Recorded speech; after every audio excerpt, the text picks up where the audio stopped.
Infrastructure development is a key enabler of urban growth.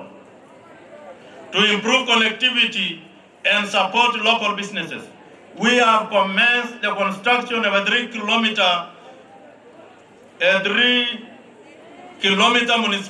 municipal road linking Kanamkemer to Lodwar town center. In the past 6 months, the county government has undertaken maintenance works of 14 key road projects across the county with an investment of approximately 47 million Kenya shillings.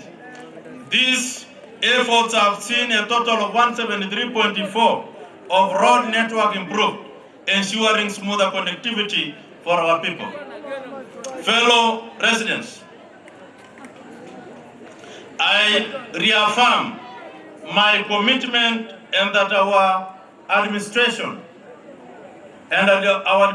to build a prosperous, secure, and dignified future of every resident of Turkana. We still face many challenges, but I am confident that with unity of purpose, political goodwill, and shared responsibility, we will overcome them. I also take this opportunity to urge those eligible to take advantage of the continuous voter registration exercise and register as voters.